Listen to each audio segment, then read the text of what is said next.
Well, welcome back. Do you know what time it is? I hope so. Hi, I'm Mike Agnello. Tonight I have a very, very special broadcast.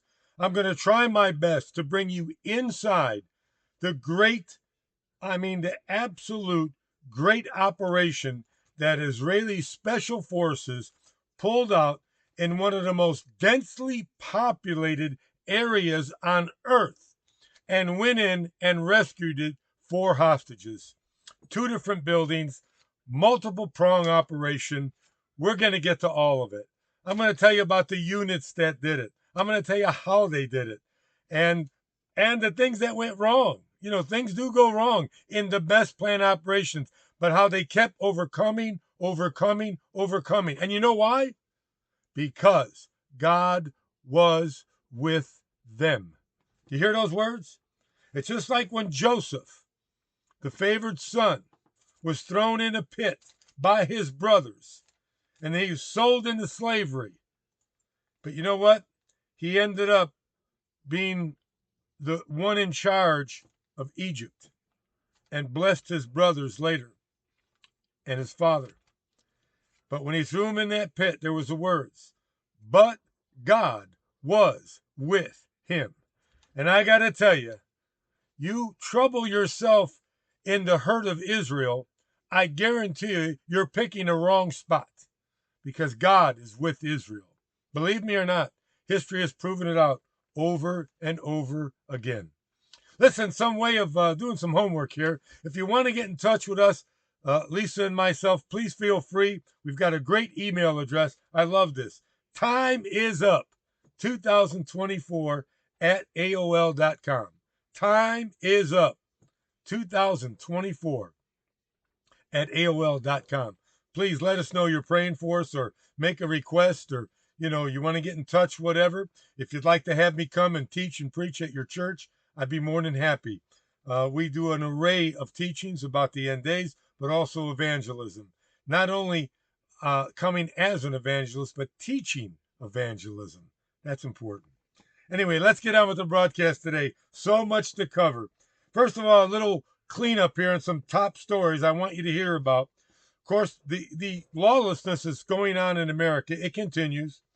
2,600 stores just recently are closing in America. 2,600. These are main chains, main stores. Why? Because of lawlessness. They're allowing thievery. They're making it legal. They're not even putting people in jail. Hordes of people are coming in and doing what they want, and they hardly get the police calls on them anymore. Terrible. How about this, though? You know, we used to honor whistleblowers in our society, people that would step up with the risk of their own career and tell about some terrible thing that may be going on in a business or a corporation or a manufacturing or even in the government. I call them whistleblowers. We had protections built in, even the law for them. But now, if you're not a whistleblower on the right side, not only will you not have protections, you'll be prosecuted. Oh, yes, that's what's going on. A doctor came forward and ratted out in the right way the Texas hospital where they were doing trans surgeries on minors, mutilating surgeries on minors, and they said they weren't, and they weren't supposed to, but they were doing it. So he came forward to say, this can't be, this is terrible. Well, not only did he lose his job, they're indicting him. They're arresting him for breaking HIPAA laws. Now, this used to be honored. I can go back in history and tell you of all the whistleblowers that came forward about the auto industry, the airline industry, other industries. They've come forward, whistleblowers, and maybe they lost their career, but they made good for the rest of us. They were never arrested. This one is. Why? Because he's coming against transgenderism and these surgeries. But he's not the only one.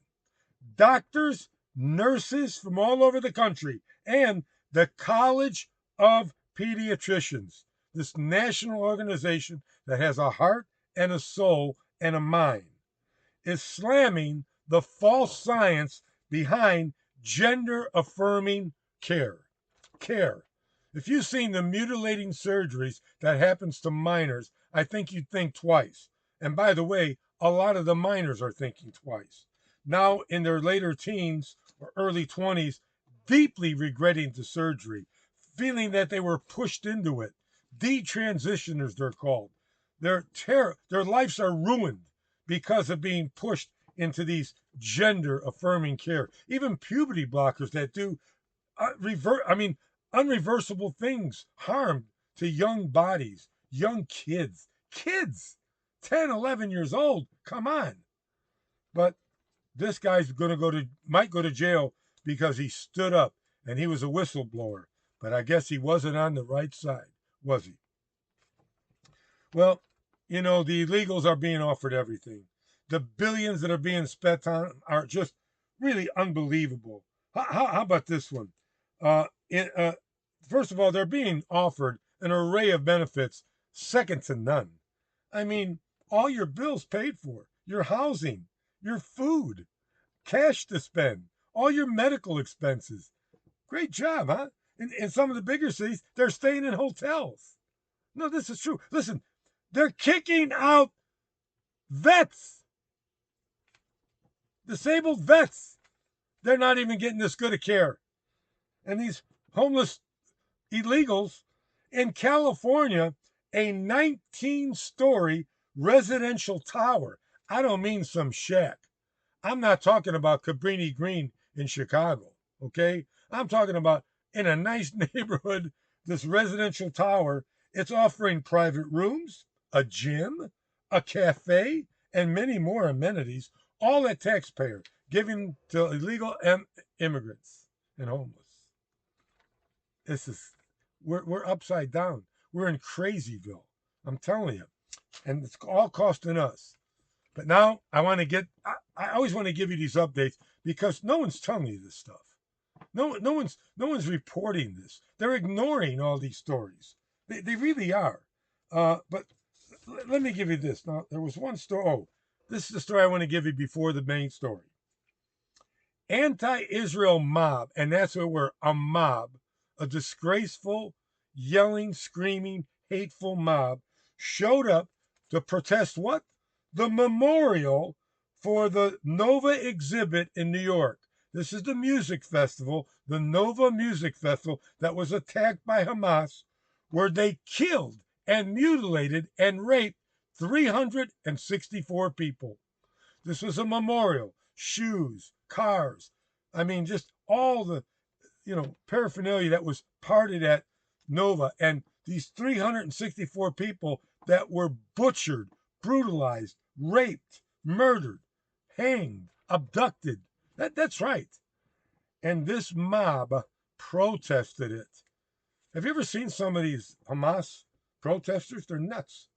No, they are being inspired by the devil. They're yelling and screaming. I watched some of the films. They're even denying that Hamas raped anybody. That's a lie, they said. They filmed it with their own GoPro cameras on their own body. That's how deluded and ignorant, uninformed, ignoramuses that are in these protest marches, saying I am Hamas, identifying all over the world. We're in we're in the twilight zone, as I said before. Hello, I'm Rod Sterling, and this is the Twilight Zone. It's not funny anymore. Anyway, let me bring you to the news that I think is fantastic news, and I don't think any country but Israel could have pulled it off because they've had to do it so much. The rescue. That's right, the rescue in Rafah. Now listen, 4 hostages found. Intelligence being gathered for 30 days. Watching, waiting for the perfect time to go in there. Now they're going in to one of the most densely populated areas in the world. Okay? This isn't like in Uganda. By the way, fantastic raid on Entebbe. My wife and I, Lisa, watched the movie again to watch the fantastic odds that were against the Israelis and what they did to rescue their own. They've had to. No one else helps them. Well, anyway, this is about the rescue. Now, let me tell you who they used for this rescue and planned for 30 days. They used this group called Yaman.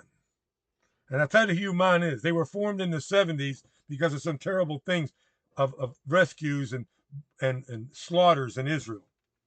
They are formed out of the Israeli National Police, and they recruit only from the most elite special forces in Israel.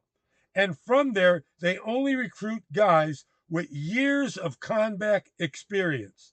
Most are in the unit are in their 30s and 40s. These aren't young pups. These are seasoned combat elite commandos that go into the special unit, and it's the most sophisticated, highly trained unit in the world. That's not an exaggeration. Look at, there's only probably 100 to 200 of them. That's classified. No one knows how many. But they use some of the most cutting edge technology in the world. Some of it is experimental, highly advanced, classified technologies and methods that they don't even reveal. They're the best at what they do. They've completed hundreds, if not thousands, they won't tell you, completed complex rescues of counterterrorism. They know how to go into highly dense areas, civilian areas. I'm not talking about Navy SEALs that can drop in a combat zone with their 50 caliber saws with 100-round clips, and they are great warriors. And, 50 of them can take out, 500 of the enemy. That's a different type. These are highly specialized Yaman. And they pulled out the rescue of the century, Operation Arnon. And let me tell you why they called it Operation Arnon. Because the leader of this specialized team, Yaman, was Arnon Gomorrah, this young, vibrant officer. So anyway, they planned this for 30 days. They had to go into 2 different buildings, some distance apart. One of the trucks they used to get Noah Argamani. This is the girl that was taken away from the Nova, music festival. You've seen her on the back of the bicycle, and she's reaching out her arms for help, and they're whisking her away. Well, she got rescued. She was being held, by a doctor and an Al Jazeera journalist hiding under a journalist thing. They worked for Hamas. And they kept them. And also the 3 other men that were rescued, 2 different buildings. Well, they got this truck, they put it together. They had mattresses on the top, furniture, women dressed in local garb. They acted like they were, part of the people moving from one place to another, moving away from the combat zone, because Israel tells them to get away from the combat zone. And they had a ladder, and they stopped by the apartment, pulled up the ladder, and went in, and where Noah Argamani was.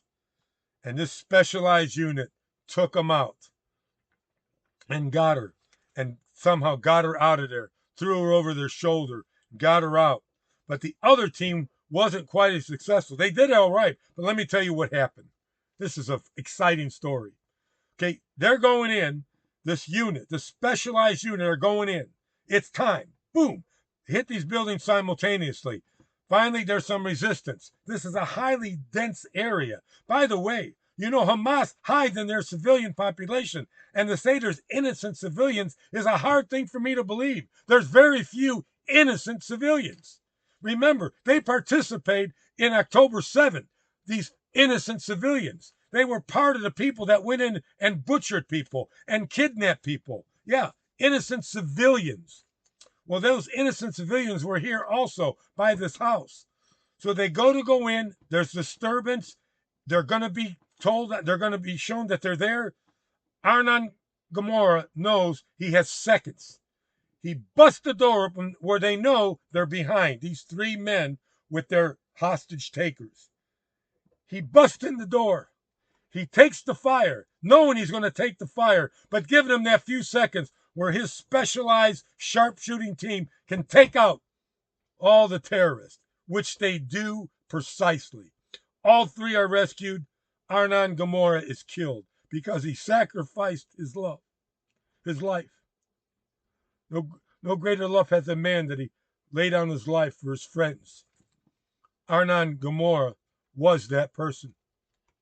So now they're trying to get out of there. They get in this vehicle. The vehicle they're in has a gear malfunction. Now they're starting to take fire.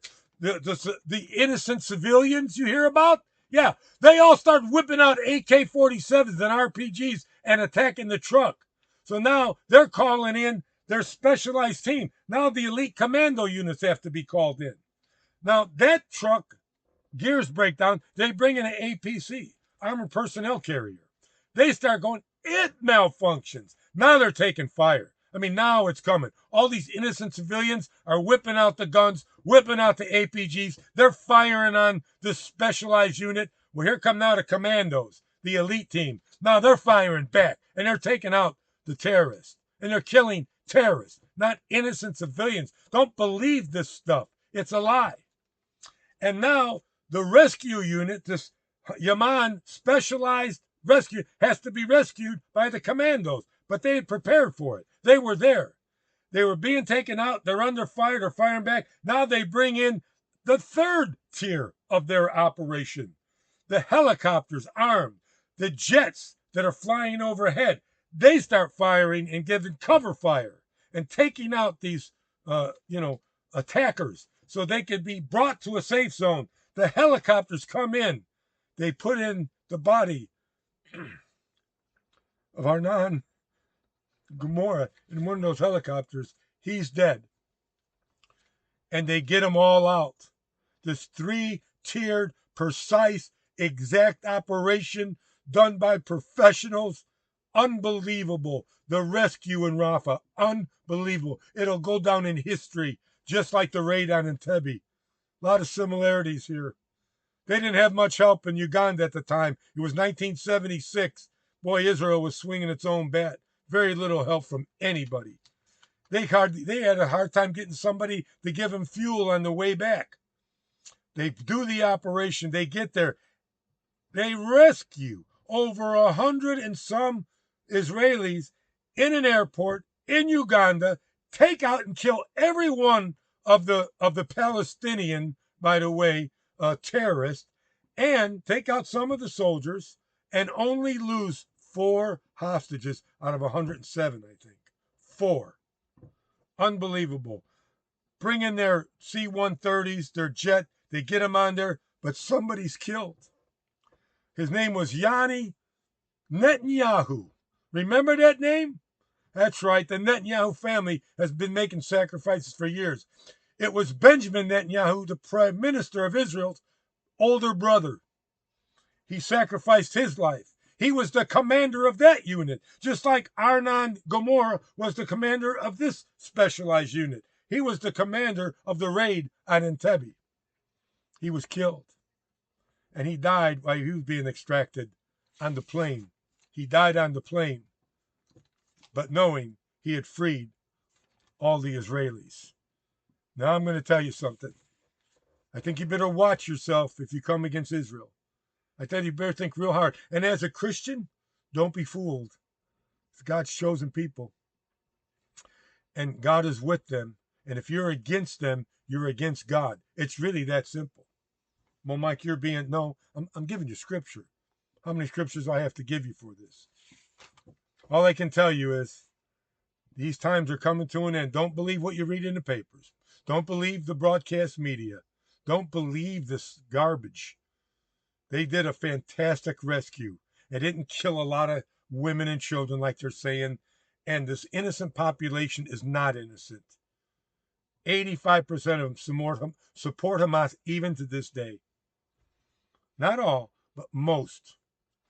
And these innocent civilians participated in the attack on this rescue unit. Now you've got the real story. Now you've got the story of what happened in the rescue of Rafah. You've got the real news. And it was just like the raid on Entebbe, and both commanders gave their life. Now, Jesus gave his life for you. What's your response? No. Don't tell me, well, I know God. Or, I pray every night. Don't give me these glib, casual answers. I know the man upstairs. Jesus came to earth, sent by his Father, to die a horrible death on the cross, to shed his perfect, precious blood for you. That the sin factor that keeps you from God, keeps you from heaven, keeps you from relationship with your Creator, Jesus was sent. God gave his very best. What's your response to Jesus' sacrifice? I ask you that. Casual, I know Jesus, I love Jesus. Or do you serve him?